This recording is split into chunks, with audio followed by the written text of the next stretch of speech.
بسم اللہ الرحمن الرحیم۔ والدین کی دعا ضرور قبول ہوتی ہے۔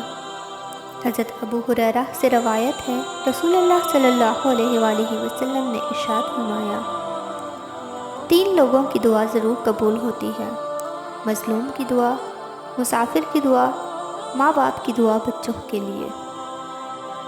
حضرت ثوبان سے روایت ہے، رسول اللہ صلی اللہ علیہ وآلہ وسلم نے ارشاد فرمایا، 4 لوگوں کی دعا مقبول ہوتی ہے: انصاف کرنے والے بادشاہ کی دعا، بھائی کے حق میں بھائی کی دعا، اس طور پر کہ بھائی کانوں کان خبر نہ ہو، مظلوم کی دعا، آدمی کی دعا اپنی اولاد کے لیے۔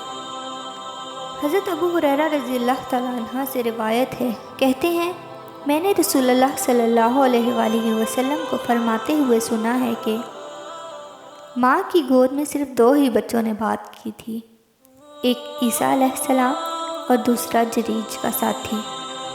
صحابہ نے عرض کیا، اے اللہ کے رسول، حضرت عیسیٰ علیہ السلام کو تو ہر کوئی جانتا ہے، لیکن یہ جریج کا ساتھی کون ہے؟ اس کو تو ہم نہیں جانتے ہیں۔ حضور صلی اللہ علیہ وآلہ وسلم نے فرمایا، جریج ایک راہب تھا، وہ اپنے کلیسا میں رہتا تھا، ایک چراواہ اس کے کلیسا کے نیچے رات گزارتا تھا۔ گاؤں کی ایک عورت سے اس چرواہے کی آشنائی تھی، وہ رات میں اس کے پاس برابر آتی تھی۔ ایک بار کا ذکر ہے کہ جریج کی والدہ جریج کے پاس آئی اور جریج جریج کہہ کے آواز دینے لگی۔ جریج اس وقت نماز میں مشغول تھا۔ اس نے اپنے دل میں کہا، والدہ کی پکار کا جواب دوں یا نماز پوری کر لوں؟ آخر اس نے یہ فیصلہ کیا کہ نماز پوری کر لوں، اس کے بعد ماں کی طرف توجہ دوں گا۔ اس کی ماں نے پکار کر تھک گئی اور اس کو بہت غصہ آیا اور جریج کو بد دعا دے کر چلی گئی کہ جا، تجھے اس وقت تک موت نہیں آئے گی جب تک تو موسمات کے چہروں کو نہ دیکھ لے۔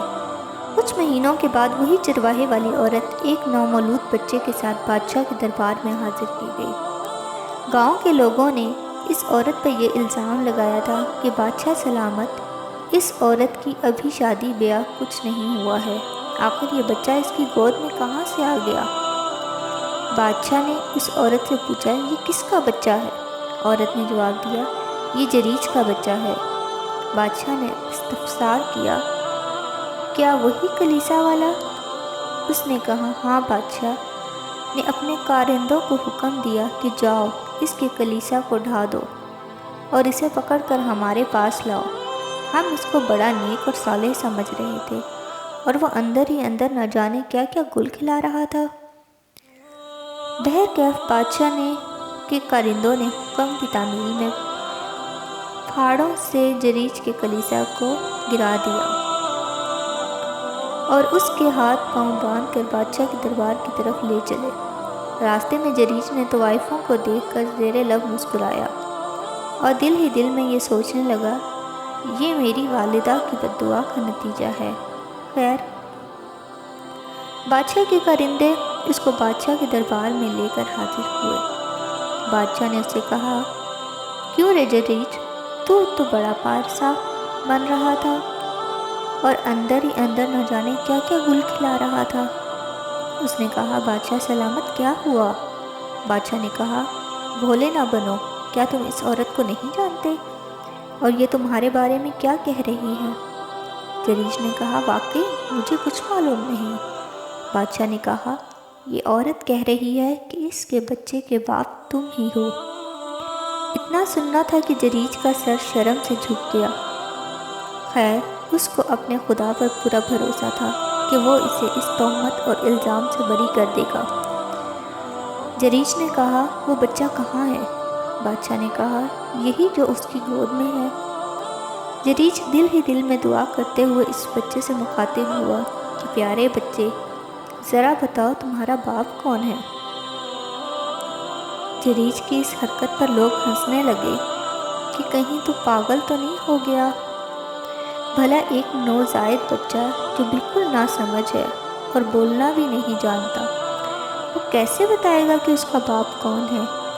لیکن اللہ نے اس بچے کو گویائی عطا کی اور اس نے بتا دیا کہ میرا باپ وہی چرواہا ہے جس سے یہ عورت رات میں جھک جھک کر ملتی تھی۔ بچے کے جواب سے پورا مجمع دنگ رہ گیا اور سب سرشرم سے جھک گیا، اور سب نے یقین کر لیا کہ جریج نردوش ہے۔ ساری کارستانی اس عورت کی ہے، اور بادشاہ بھی اپنے فعل پر بہت نادم ہوا۔ جریج کے ہاتھ پاؤں کو رسیوں سے کھلوایا اور کہنے لگا کہ انجانے میں مجھ سے بہت بڑی غلطی ہو گئی ہے۔ تمہاری کلیسا کو گروا کر میں نے بہت بڑا پاپ کیا ہے۔ اگر تم حکم دو تو میں تمہارے لیے سونے چاندی کا ایک نیا کلیسا بنوا دیتا ہوں۔